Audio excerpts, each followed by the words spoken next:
Pienso que en función del gobierno no lo es. Sin embargo, yo lo mantendría hasta las elecciones para garantizar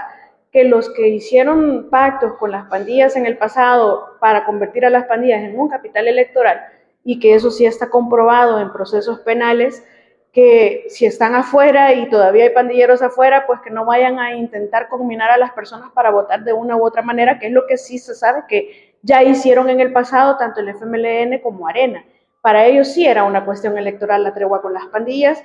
Como ahora vamos a hablar de la prórroga del régimen, por lo menos en mi opinión, sigue siendo necesario ya no por un tema técnico, sino por una cuestión de empoderamiento ciudadano, lo he dicho muchas veces. Cuando el embajador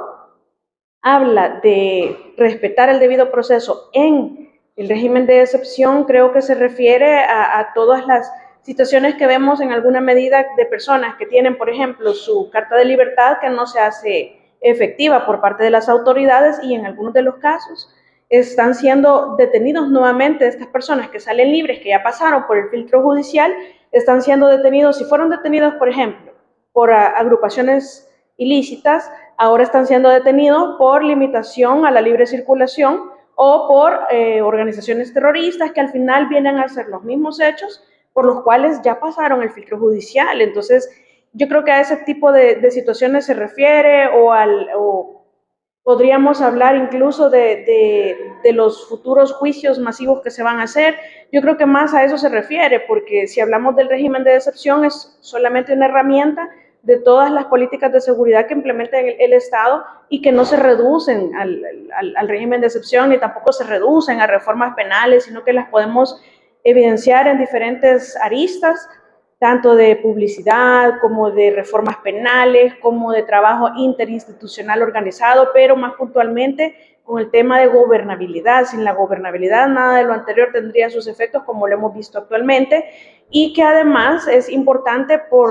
pues ya sabemos quiénes han sido los beneficiados, y que definitivamente podemos concordar con el embajador en cuanto al respeto del debido proceso dentro de toda la coyuntura que nosotros estamos viviendo, como es el régimen de excepción. Pero yo creo que es importante seguirlo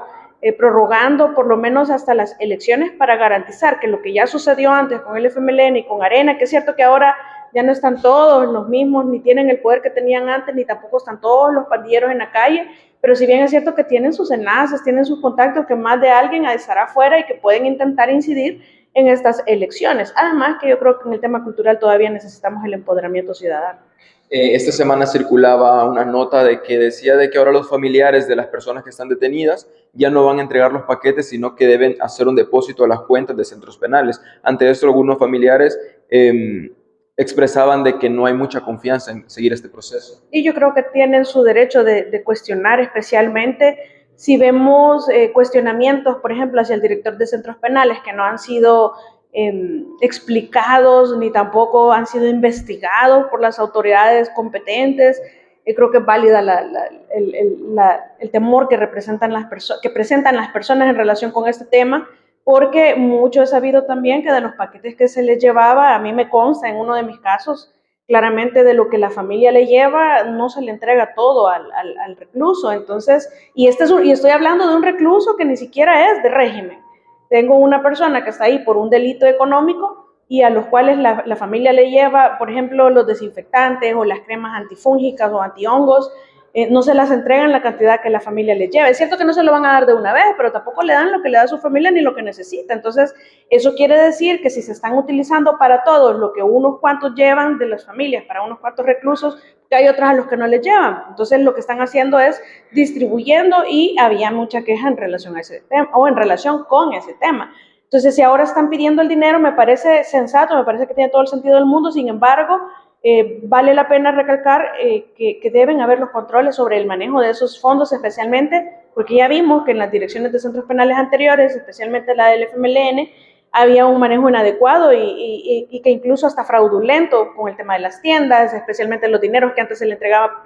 el dinero tal cual al recluso, y ahora ya no es así. Entonces, si están pidiendo el dinero a las cuentas del Estado para manejarlo en la totalidad, que tiene un sentido, es decir, sí tiene sentido. Lo que sucede es que debe de haber una contraloría en la ejecución de esos fondos, que no son, es decir, no son públicos porque son de los familiares, pero tiene que haber una Contraloría, y si nosotros a eso lo colocamos en el punto que quien estaría a cargo de manejarlos tiene fuertes cuestionamientos, no uno, no dos, sino que más de 3